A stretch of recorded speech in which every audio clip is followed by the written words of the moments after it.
Hello विद्यार्थी मित्रों, एसवाय BSc ना फिजिक्स विषय में पेपर नंबर 302 हूँ दैनिक देसाई आज आगळ जोई गया ए प्रमाणे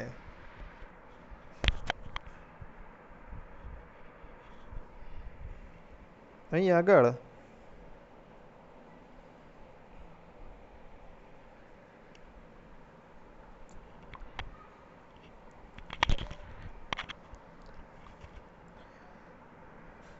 આપણે અગાઉ જોઈ ગયા હતા કે ટ્રાન્ઝિસ્ટરની અંદર આપણે સ્ટેબિલાઇઝ કઈ રીતે કરી શકીએ, એટલે કે એનું બાયસિંગ કઈ રીતે કરવાનું છે, એ બધી વસ્તુઓ આપણે આગળ જોઈ ગયા છીએ. એના અંદર આપણે નિયત બાયસ પરિપથ જોઈ ગયા. ત્યારબાદ આપણે કલેક્ટર બેઝ બાયસ પરિપથ જોયો છે. એના અંદર આપણે એના પહેલાં આપણે તાપીય વિભંગની જે ઘટના છે, સ્થિરતા ઘટક, આ બધી વસ્તુઓ આપણે એક એક કરીને જોઈ ગયા છીએ. આગળ આપણે જોયું હતું કે ટ્રાન્ઝિસ્ટરની અંદર જો તાપમાન વધે તો એના અંદર શું થાય છે. તો આપણે જાણતા હતા કે ટ્રાન્ઝિસ્ટરની અંદર જો તાપમાન વધે તો એના અંદર લીકેજ પ્રવાહની અંદર વધારો થાય છે. જો લીકેજ પ્રવાહ વધે તો ટ્રાન્ઝિસ્ટર કાયમી નુકસાન થવાની સંભાવના રહે છે. આવી ઘટનાને આપણે તાપીય વિભંગને એવી વાત કરી હતી. ત્યારબાદ કલેક્ટર બેઝ બાયસ પરિપથ આપણે જોયો. નિયત બાયસ પરિપથની અંદર આપણે એક રેઝિસ્ટર જોડતા બેઝની બાજુમાં. ત્યારબાદ કલેક્ટર બેઝ બાયસ પરિપથની અંદર આપણે લોડ અવરોધ અને બેઝ અવરોધ જે છે બંનેને આપણે આઉટપુટની અંદર લઈ લેતા. ત્યારબાદ એ બધાના સ્થિરતા ઘટક જોયા. ત્યારબાદ અહીં આગળ આપણે કલેક્ટર બેઝ બાયસ પરિપથની અંદર જે લાસ્ટમાં જોઈ ગયા તો એના અંદર આપણે જાણતા હતા કે એનો સ્થિરતા ઘટક તમને કેટલો મળતો હતો. તો સ્થિરતા ઘટક તમને S is equal two beta plus 1 plus beta upon 1 plus RB upon RL. આના અંદર આપણને બેઝ અવરોધ આરબીનું મૂલ્ય જે છે એ ઘટાડીએ અને આરએલનું મૂલ્ય જો વધારતા એસનું મૂલ્ય નાનું મેળવી શકાય છે. પરંતુ beta RL greater than RB લેવામાં આવે તો કલેક્ટર પ્રવાહ ટ્રાન્ઝિસ્ટર બીટા પર બહુ આધાર રાખતો નથી. તો અહીંયા આગળ કલેક્ટર બેઝ પરિપથની ખામીઓ શું છે? તો ખામીઓ એ પ્રકારે છે. પહેલા નંબરમાં જુઓ કે આ પરિપથમાં ઘટક એસનું મૂલ્ય નાનું મેળવવા માટે બેઝ અવરોધ આરનું મૂલ્ય નાનું લેવામાં આવે છે. તાપમાન વધતા VBE નું મૂલ્ય, આ વેટ જે લખ્યું છે એ VBE છે, VBE નું મૂલ્ય ઘટે છે. જો અહીંયા આગળ સ્થિરતા ઘટકનું મૂલ્ય નાનું મેળવવા માટે આપણે શું કરીએ, બેઝ અવરોધનું મૂલ્ય નાનું લઈએ છીએ. તો VBE નું મૂલ્ય આપણે તમારે તાપમાન વધતા VBE નું મૂલ્ય ઘટે છે, એટલે કે ટ્રાન્ઝિસ્ટરનો ઇનપુટ અવરોધ પણ ઘટે છે. આથી બેઝ પ્રવાહ IB વધે છે. ઉપરની ચર્ચા મુજબ તાપમાનના વધારા સાથે બેઝ પ્રવાહ ઘટવો જોઈએ, પરંતુ ટ્રાન્ઝિસ્ટરના નવા ઇનપુટ અવરોધને લીધે પૂરતા પ્રમાણમાં ઘટતો નથી. પરિણામે તાપમાન વધારા સાથે કલેક્ટર પ્રવાહને જરૂરી પ્રમાણે નિયંત્રિત કરી શકાતો નથી. આથી સ્થિરતા ઘટક એસના મૂલ્યમાં બહુ ઘટાડો થતો નથી. બરાબર. ત્યારબાદ બીજા નંબરમાં કહે છે કે આ પરિપથમાં અવરોધ એટલે કે બેઝ અવરોધ આરબીને કલેક્ટર અને બેઝની વચ્ચે જોડવામાં આવ્યો છે. એટલે કે એમ્પ્લીફાયરના પરિપથમાં ઇનપુટ ટર્મિનલ બેઝ અને આઉટપુટ ટર્મિનલ કલેક્ટર વચ્ચે જોડેલ છે. આથી પરિપથનો ઋણ ફીડબેક થવાની સંભાવના રહે છે. અહીં આગળ આઉટપુટ ટર્મિનલ પર એમ્પ્લીફાયર થયેલ સિગ્નલ બેઝ અવરોધ આરબી દ્વારા ઇનપુટ ટર્મિનલમાં ફરી દાખલ થાય છે. એટલે કે કોમન એમિટર એમ્પ્લીફાયરમાં ઇનપુટ સિગ્નલ અને આઉટપુટ સિગ્નલ વચ્ચે પાઈ જેટલો કળા તફાવત હોય છે. પરિણામે ફીડબેક થયેલ સિગ્નલ ઇનપુટ ટર્મિનલને લાગુ પાડેલ સિગ્નલની માત્રા ઘટાડે છે. આ ઘટનાને આપણે શું કહીએ છીએ? ઋણ ફીડબેક અસર કહેવામાં આવે છે. આ પ્રકારના ફીડબેકથી આઉટપુટની સિગ્નલની માત્રા ઘટે છે. તો આગળ જોઈએ આપણે. તો અહીંયા આગળ જુઓ, આકૃતિમાં દર્શાવ્યા મુજબ બેઝ અવરોધને બે ભાગમાં વહેંચી તેમના જંકશન અને ગ્રાઉન્ડ વચ્ચે બાયપાસ કેપેસિટર જોડવામાં આવે. દેખો અહીંયા આગળ જે તમારે વસ્તુ જોડેલી છે ટી ફિલ્ટર આપણે વાત કરીએ છીએ. કેપેસિટર કેમ જોડવામાં આવે છે એ પણ તમને કીધું હતું. કેપેસિટર કેમ હોય તો અહીંયા આગળ આ સિગ્નલ ખાલી એસી સિગ્નલને જ પસાર થવા દેશે. કેપેસિટર એસીને જ પસાર થવા દેશે, ડીસીને પસાર થવા દેશે નહીં. બરાબર? એટલા માટે અહીં આગળ આથી આઉટપુટ એમ્પ્લીફાયર થયેલ સિગ્નલ બેઝ પર પહોંચતા પહેલાં કેપેસિટર પર ગ્રાઉન્ડ થઈ જાય છે. આથી બેઝને ફક્ત ડીસી વોલ્ટેજ મળે છે. આમ પરિપથની એસી ઘટકોની ફીડબેક અસર નાબૂદ કરી દેવામાં આવે છે. દેખો આપણે શું થાય છે, બેઝ બાયપાસ કેપેસિટર જોડીએ તો ફરીથી જોઈ લો. આકૃતિમાં બેઝ અવરોધ આરબીને બે ભાગમાં વહેંચી દેવાનો છે. એટલે કે જુઓ, આપણે અહીંયા આગળ જોઈએ RB/2, RB અડધા અડધા ભાગમાં વેચી દીધો અને વચ્ચે તમે શું જોડી દીધો? બાયપાસ કેપેસિટર જોડી દીધો છે. તો આથી આઉટપુટ એમ્પ્લીફાયર થયેલ સિગ્નલ, એટલે અહીંયા આગળ જુઓ, આઉટપુટની અંદર જે સિગ્નલ એમ્પ્લીફાય થાય છે એટલે અહીંયાથી સિગ્નલ આ કલેક્ટરની અંદર આવશે ત્યારે થયેલ બેઝ પર પહોંચતા, એટલે કે અહીંયાથી બેઝ ઉપરથી પણ આવશે અને કલેક્ટરમાંથી આવશે. બેઝ પર આવતા પહોંચતા પહેલાં અહીંયા કલેક્ટરમાં જ અહીંયા આગળ શું થઈ જાય છે? ગ્રાઉન્ડ થઈ જાય છે. એટલે કલેક્ટરમાંથી જ અહીંયા ગ્રાઉન્ડ થઈ જશે. તો બેઝને ફક્ત ડીસી વોલ્ટેજ જ મળે છે. એટલે બેઝને જે છે એને ફક્ત ડીસી જ મળશે, એસી વોલ્ટેજ મળશે નહીં. તો આમ પરિપથની એસી ઘટકોની ફીડબેક અસર નાબૂદ કરી શકો છો. એટલે કે અહીંયા આગળ આપણે આનો ઉપયોગ શેના માટે કરવાનો છે કે અહીંયા આગળ આપણે એસી ઘટકોને કેપેસિટર પસાર થવા દેશે અને એસી ઘટકને જો કેપેસિટર અહીંયાથી કેપેસિટરમાં અહીંયાથી પસાર થવા દેજો તો અહીંયાથી ફક્ત ડીસી જ પસાર થશે. એસી તો અહીંયાથી પસાર થઈ ગયા, અહીંયાથી ડીસી પસાર થશે. તો અહીંયાથી આ પ્રકારે આપણે એસી ઘટકોની ફીડબેક અસર આપણે નાબૂદ કરી શકીએ છીએ. તો અહીંયા આગળ આપણે જોઈ ગયા, શરૂઆતમાં પહેલેથી હું તમને સમજાવી દઉં કે આ પરિપથની અંદર તમારે આરબીનું મૂલ્ય જો તમે ઘટાડો છો અને આરએલનું મૂલ્ય તમે જો વધારો છો તો એસનું મૂલ્ય નાનું મેળવી શકાય છે. તો આરબીનું મૂલ્ય તમારે ઘટાડવું હોય તો તમે અહીંયા આગળ શું કરવું પડશે? તો અહીંયા આગળ આપણે જોયું હોય છે કે આરબીનું મૂલ્ય નાનું લેવામાં આવે તો તાપમાન વધે તો વીબીનું મૂલ્ય શું થાય છે? ઘટવા લાગે છે. જો વીબીનું મૂલ્ય ઘટે, ઇનપુટ વોલ્ટેજનું મૂલ્ય જો ઘટે તો ઇનપુટ અવરોધ પણ ઘટવા લાગે છે.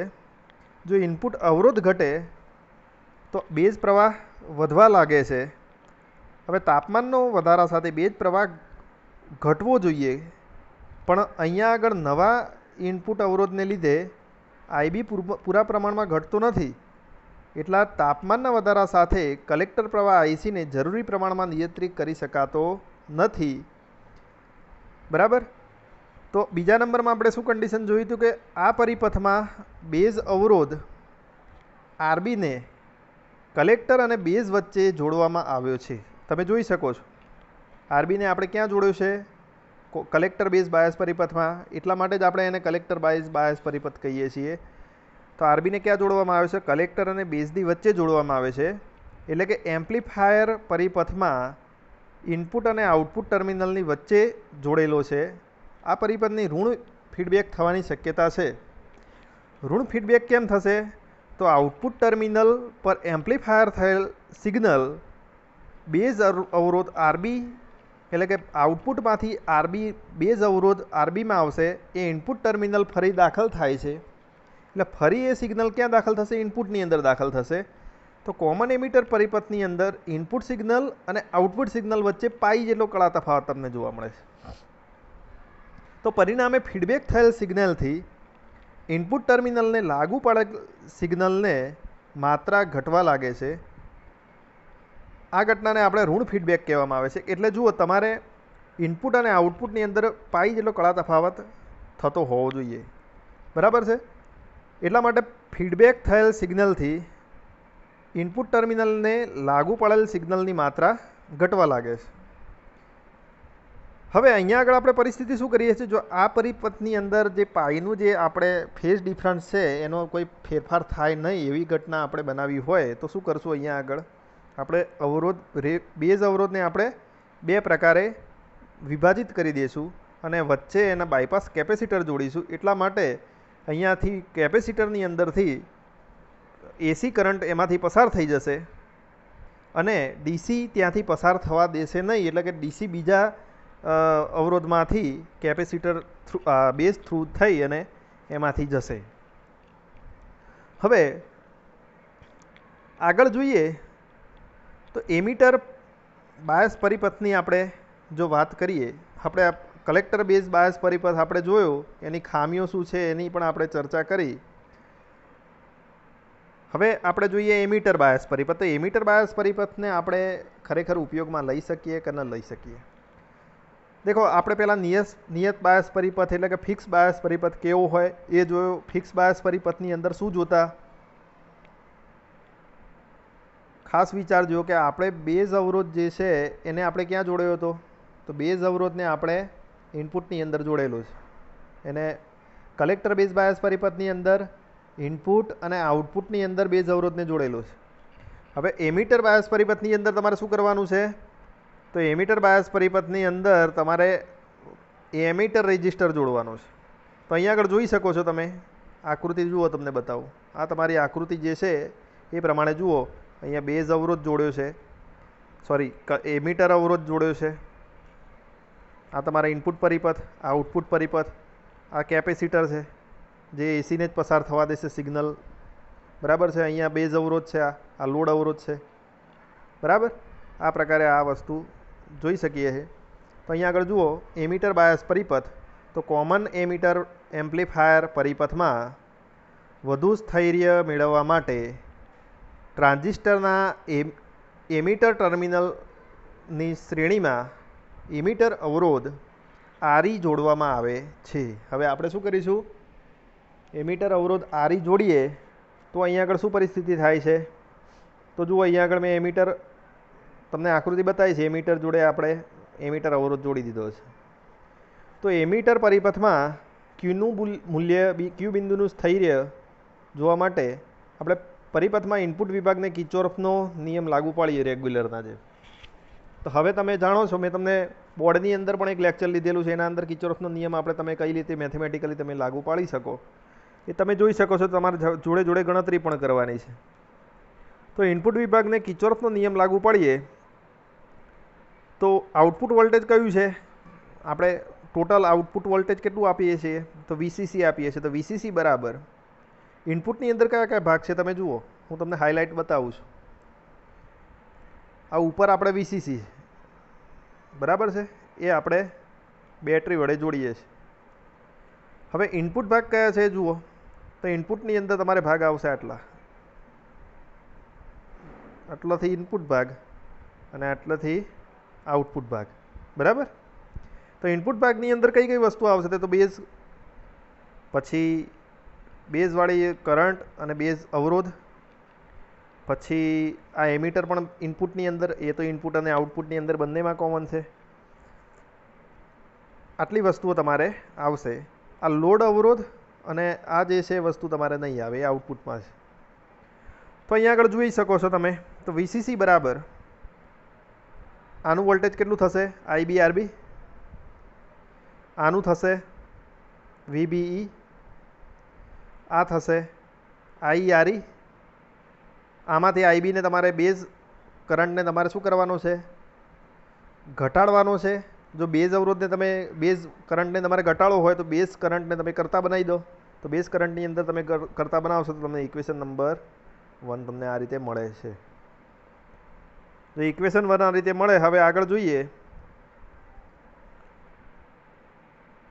આકૃતિની અંદર તમે જોઈ શકો છો કે વીબીઈ લેસ દેન વીસીસી, એટલે કે તમે જાણો છો કે વીબીઈ જે ઇનપુટ બેઝ વોલ્ટેજ જે છે એ આઉટપુટ વીસીસી વોલ્ટેજ કરતાં ઘણું નાનું છે, એ તમે જાણો છો. જો એ નાનામાં નાનું હોય તો આપણે એને અવગણી શકીએ છીએ. તો આ ઇક્વેશનની અંદર તમે અવગણી નાખો સમીકરણ 1માં, તો તમને સમીકરણ 1 તમને કઈ રીતે મળશે? જુઓ, આ રીતે મળશે આઈબી. હવે વીઈ ઇઝ ઇક્વલ ટુ આઈઈઆરઈ, બરાબર. તો આઈઈઆરઈની જગ્યાએ તમે એમીટર વોલ્ટેજ તમે લઈ શકો વીઈ, તો એની જગ્યાએ તમે વીઈ મૂકી દીધા સમીકરણ 2ની અંદર. તો તમને સમીકરણ 2 આઈબી તમને કેવું મળે છે? તો IB is equal to VCC minus IE RE upon RB, અથવા IB is equal to VCC minus VE upon RB, બરાબર. હવે અહીંયા આગળ જોઈએ તો પરિસ્થિતિ શું આવે છે? હવે આગળ આપણે જોયું કે આઈબીની તમને આટલી વેલ્યુ મળે છે. હવે આઈબીની અંદર તમારો બેઝ કરંટ તમારો કેટલો છે? તો આઈબી છે. વીસીસી શું છે? તો આઉટપુટ વોલ્ટેજ. વીઈ છે એમીટર વોલ્ટેજ, અને આરબી છે તમારો બેઝ અવરોધ. હવે બેઝ અવરોધને તમે જો ઘટાડો, આ ઇન્વર્સલી પ્રોપોર્શનલ થઈ ગયું છે. જો તમે બેઝ અવરોધને તમે ઘટાડો તો શું થશે? બેઝ કરંટ વધશે. જો તમે બેઝ અવરોધને વધારો, જો બેઝ અવરોધના મૂલ્યની અંદર વધારો કરો તો આઈબીની અંદર ઘટાડો થાય છે, બરાબર છે. તો અહીંયા આગળ તમારે બધી વેલ્યુઓ છે. ધારો કે વીઈનું મૂલ્ય જો તમે વધારે લેશો, જો વીઈનું મૂલ્ય વધારે લેશો તો આઈબી તમારો શું થશે? ઘટશે. સોરી, હા, વધારે લેશો તો ઘટશે, અને ઓછો લેશો તો તમારે શું થશે? આ વધશે. એટલા માટે આ વીઈનું મૂલ્ય પણ કેવું લેવાનું છે? ઓછું લેવાનું છે, વધારે લેવાનું છે. વીઈનું મૂલ્ય વધારે, આરબીનું મૂલ્ય વધારે લેવાનું છે. જો વીઈનું મૂલ્ય અને આરબીનું મૂલ્ય જો તમે વધારે લેશો તો આઈબી તમારો ઘટે. આ તમારી કન્ડિશન છે. હવે અહીંયા આગળ જોઈએ. હવે તાપમાન વધતા નીચે મુજબની પ્રક્રિયા પરિપથમાં શરૂ થશે. હવે જુઓ, તાપમાન શું ફેરફાર થાય છે આપણે જોઈએ. આપણે જાણીએ છીએ, એક એક લાઈન વસ્તુ આપણે જોઈએ. તાપમાન વધતા લીકેજ પ્રવાહ આઈસીયુમાં વધારો થાય છે. જો આઈસીયુની અંદર વધારો થાય તો કલેક્ટર પ્રવાહ આઈસીયુનું મૂલ્ય વધે છે. હવે આઈસી એપ્રોક્સિમેટલી કેટલું છે? આઈ, બરાબર છે. જો આઈસીની અંદર વધારો થાય તો આઈની અંદર પણ વધારો થશે. તો એમીટર પ્રવાહ આઈમાં પણ વધારો થાય છે. જો આઈ વત્તા એમીટર અવરોધ આરીના બે છેડા વચ્ચેનો વોલ્ટેજ તફાવત વીઈ ઇઝ ઇક્વલ ટુ આઈઆરઈ વધશે.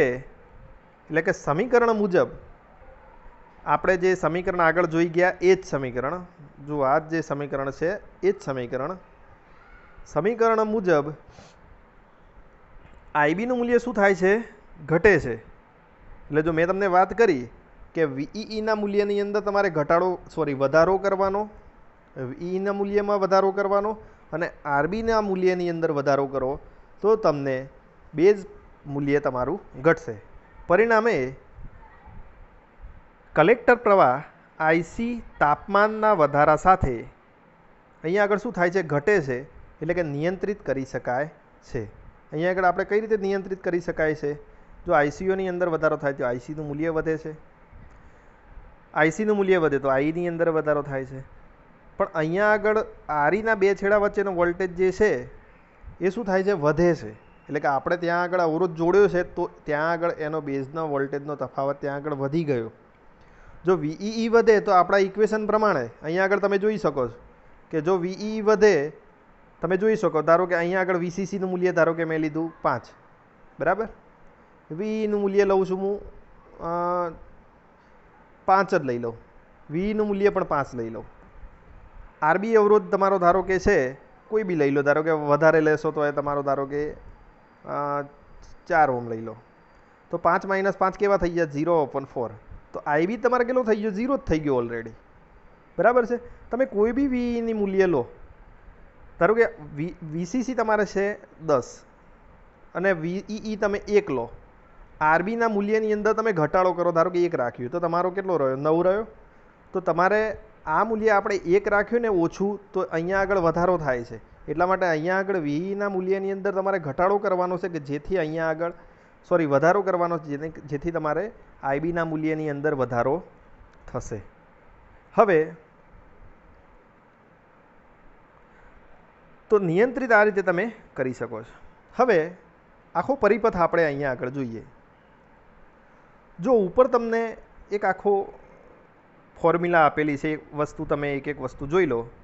આખી મેં તમને જે વાત કરી, તમને ગોળ રાઉન્ડની અંદર દરેક વસ્તુઓ આપેલી છે, બરાબર. 7 રાઉન્ડ તમને આપેલા છે. એ 7 રાઉન્ડની અંદર એક વસ્તુ તમે જુઓ. તો પહેલા રાઉન્ડમાં શું બતાવે છે કે ટી તાપમાન વધે, તાપમાન વધે એટલે બીજા નંબરમાં જુઓ આઈસીયુની અંદર વધારો થાય છે. જો લીકેજ કરંટમાં વધારો થાય તો ત્રીજા નંબરમાં જુઓ કલેક્ટર કરંટની અંદર વધારો બતાવે છે, ઊંચું તીર જુઓ. પછી ચોથા નંબરમાં જુઓ જો કલેક્ટર પ્રવાહની અંદર વધારો થશે તો એમીટર કરંટની અંદર વધારો થશે. પાંચમા નંબરમાં જુઓ એમીટર કરંટ વધશે તો વીઈના મૂલ્યની અંદર વધારો થશે. છઠ્ઠા નંબરમાં જુઓ જો વીઈનું મૂલ્ય વધારો થાય તો આપણા ઇક્વેશન મુજબ આઈબીના મૂલ્યમાં શું થશે, ઘટાડો થશે. જો આઈબીના મૂલ્યની અંદર ઘટાડો થાય તો ફરી આઈસીનું મૂલ્ય શું થશે, ઘટવા લાગે છે. તો આ પ્રમાણે તમારો એક ચાર્ટ તૈયાર થાય છે. હવે અહીંયા આગળ આપણે બેટરી વાપરીએ, બેઝ બેટરી, 2 બેટરી વાપરીએ કે ઇનપુટની અંદર લઈએ કે આઉટપુટની અંદર. ઇનપુટની અંદર બેઝ આગળ તમારે બેટરી લીધેલી છે અને આઉટપુટમાં જો અહીંયા એક આ બેટરી અને આઉટપુટ બેટરી. ઇનપુટમાં બેઝ આગળ બેટરી લીધેલી છે અને આઉટપુટમાં કલેક્ટર આગળ બેટરી લીધેલી છે. એટલે કે અહીંયા આગળ બેઝ વોલ્ટેજ અને આ બાજુ કલેક્ટર વોલ્ટેજ. અહીંયા આગળ તમે જોઈ શકો છો કે કયો વોલ્ટેજ લીધેલો છે, વીઈઈ, એટલે કે વોલ્ટેજ કયો છે, આઈઆરઈ. હવે અહીંયા આગળ આપણે જો પરિપથની વાત કરીએ તો વોલ્ટેજની અંદર પ્લસ ટુ માઇનસ, અહીંયા આગળ ઇલેક્ટ્રોન ક્યાં જશે, આ પ્લસમાં જશે, આ માઇનસ, આ ટ્રાન્ઝિસ્ટરમાં માઇનસ. તો માઇનસ ટુ પ્લસમાં જશે બેઝમાં, બેઝથી અંદર હોલમાં આકર્ષાઈ અને ક્યાં જશે, એમીટરમાં, એમીટરમાંથી પાછા આવશે બેટરીમાં. આ કન્ડિશન કઈ થઈ ગઈ આપણી, બેટરીનો એમીટર જે છેડો છે ફોરવર્ડ બાયસ કન્ડિશન થઈ ગઈ. આ વસ્તુને આપણે રિવર્સ બાયસ લઈ લો. અહીંયા આગળ આપણે જોઈએ કે કલેક્ટરની અંદર આ રિવર્સ બાયસ કન્ડિશન છે. તો કલેક્ટરમાંથી જે ઇલેક્ટ્રોન ગયો એ કલેક્ટરમાં આવશે, કલેક્ટરમાંથી બેઝમાં આવશે અને બેઝમાંથી પાછો એમીટરની અંદર આવીને પાછો બેટરીમાં આવી જશે. તો અહીંયા આગળ જ્યારે કલેક્ટરમાંનો ઇલેક્ટ્રોન જ્યારે એમીટરમાં થઈને બેટરીમાં આવશે ત્યારે તાપમાન વધે તો અહીંયા આગળ કન્ડિશન શું થાય છે, આઈસીયુની અંદર વધારો થાય છે. આઈસીયુની અંદર વધારો થાય તો આપણે બેઝનો આ જે બેઝનો જે છે એ તમારે ઘટાડવો પડે, કારણ કે બેઝની વધારે જરૂર નથી. જો આઈસીયુની અંદર વધારો થશે તો આપણે એનો ત્યાંથી ઘટાડો કરીએ જેથી આ આપણને સ્થૈર્ય ફરીથી મળી શકે. બરાબર છે. આપણે અત્યારે પ્રવાહને આપણે એમ્પ્લિફાય કરવાનું નથી. અત્યારે આપણે ફક્ત એ જોવાનું છે કે આપણે કઈ રીતે ખાલી નિયંત્રિત કરી શકીએ એ વસ્તુ આપણે જોઈ શકવાની છે. બરાબર છે. હવે પરિપથમાં નીચે જુઓ, પરિપથમાં દર્શાવ્યા મુજબ બેટરી વીબીબી અવરોધ આરબી મારફતે બેઝ એમિટર જંકશનને ફોરવર્ડ બાયસ આપે છે. બેઝ એમિટર જંકશન મેં તમને વાત કરી કે ફોરવર્ડ બાયસ આપ્યું. ઇનપુટ પરિપથને કિર્ચોફનો નિયમ લગાડતા, તો ઇનપુટ પરિપથને તમે કિર્ચોફનો નિયમ લગાડશો તો શું આવશે જુઓ, વીબીબી બરાબર, વીબી બરાબર આઈબી આરબી વત્તા આ વીબીઈ વોલ્ટેજ, પછી વીઈઈ આ વોલ્ટેજ, આ ઇનપુટ આખી પરિપથ થઈ ગયો, આ ભાગ થઈ ગયો તમારો આઉટપુટ. તો તમારે વીબીબી બરાબર આઈબીઆરબી વત્તા વીબીઈ વત્તા વીઈઈ તમને મળે છે. હવે વીઈઈ બરાબર તમારે શું લેવાનું, આઈઆરઈ લેવાનું છે. હવે તમે જાણો છો કે આઈ is equal two IB plus IC, એટલે કે એમિટર કરંટ કેટલો હશે, તો એમિટર કરંટ તમારો આઈબી વત્તા આઈસી જેટલો હશે. એટલે આઈસી ને આઈબીની અંદરથી જે તમારો જે આવ્યો એટલો તમારો એમિટર કરંટ હશે. હવે અહીંયા આગળ approximately I is equal two IC થાય છે, જેટલો આઈસીનો કરંટ છે એટલો આઈનો થાય છે. અને આઈબી જે વેલ્યુ છે એ તો આઈસી કરતાં ઘણી નાની છે, કારણ કે આપણે આમે ઓલરેડી ઘટાડી દીધી છે, કારણ કે એ વધારવાની છે જ નહીં, તો એ ઓછી હોય. તેમજ વીબીઈ લેસ દેન વીસીસી, એટલે વીબીઈનું જે વોલ્ટેજનું મૂલ્ય છે એ વીસીસી કરતાં ઘણું નાનું છે. તો સમીકરણની અંદર આપણું જે સમીકરણ 13 જે છે એના અંદર વીબીબી ઇઝ ઇક્વલ ટુ શું થશે જુઓ તમે, તો આપણે આઈબીઆરબી લખીએ. વીબીઈને તમારે કાઢી નાખવાના છે, કારણ કે આ કન્ડિશન મુજબ તમારે, અને અહીંયા આગળ આઈની જગ્યાએ તમારે શું લખવાના છે, આઈસી લખવાના છે. તો અહીંયા આગળ આઈસી આરઈ, આમાંથી તમે આઈબીને તમે કરતા બનાવો. જો આઈબીને કરતા બનાવશો તો તમને ઇક્વેશન કેવું મળે છે, જુઓ આવું મળશે. તો IB is equal to VBB minus IC RE upon RB તમને મળશે. હવે સમીકરણ 14 તે તમને મળ્યું. સમીકરણ 14 પરથી આપણે જોઈ શકીએ છીએ કે અચળ વોલ્ટેજ વીબીબી માટે કલેક્ટર પ્રવાહ આઈસીનું મૂલ્ય વધારતા, ધારો કે આઈસીનું મૂલ્ય તમે તો વધારો તો આઈબી ઘટે. હવે અહીંયા આગળ કન્ડિશન જોઈ શકો છો આગળના જેવી, જો આઈસીનું મૂલ્ય તમે વધારશો તો આઈબી ઓલરેડી ઘટી જશે, અને આરબીના મૂલ્યની અંદર તમે જો વધારો કરો તો પરિણામે આઈસીમાં થયેલો વધારો આઈબીના ઘટાડાથી ફરી ઘટે છે. આઈસીમાં થયેલો વધારો આરબીના ઘટાડાથી ફરી ઘટે છે. હવે આગળ જોઈએ તો અહીંયા આગળ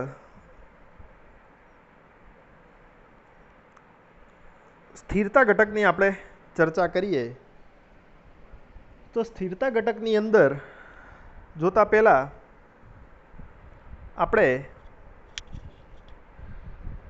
અહીંયા આગળ બધી કન્ડિશન જોઈ લઈએ પહેલેથી, કે આપણે શું આપણે જોયું હતું આગળ. જો એમિટર બાયસ પરિપથની અંદર તમને પહેલાં શરૂઆતમાં અહીંયા આગળ તમને આ પરિપથ બતાવ્યો, પરિપથની અંદર ઇનપુટની અંદર કિર્ચોફનો નિયમ લાગુ પાડ્યો, ત્યારે સમીકરણ નંબર 1 આ પ્રમાણે મળે છે. આઈબીના મૂલ્યની અંદર તમારે હંમેશા ઘટાડો કરવાનો છે, એટલા માટે તમને એમિટર બાયસ પરિપથ તમને એનું આઈબીનું મૂલ્ય આ પ્રમાણે મળે છે. ત્યારબાદ તાપમાનની અંદર શું ફેરફાર થાય છે એ તમે જોયું.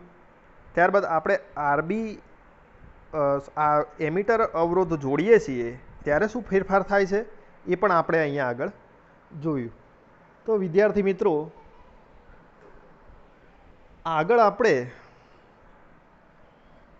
જે થિયરી છે આની સ્થિરતા ઘટક કેટલો મળે છે, પછી એની ખામીઓ કેવી કેવી છે, એ બધી ચર્ચા આપણે આગળના લેક્ચરમાં ચર્ચા કરીશું. બરાબર. તો આગળનું લેક્ચર જોવા માટે તમને વિનંતી છે, અને જે વિદ્યાર્થીઓ આ વિડીયોની અંદર વધુમાં વધુ જોડાય અને બધા વિદ્યાર્થીઓને આ પ્રકારે ઓનલાઈન શિક્ષણની માહિતી મળતી રહે એવી હું આશા રાખું છું. અસ્તુ. જય ભારત.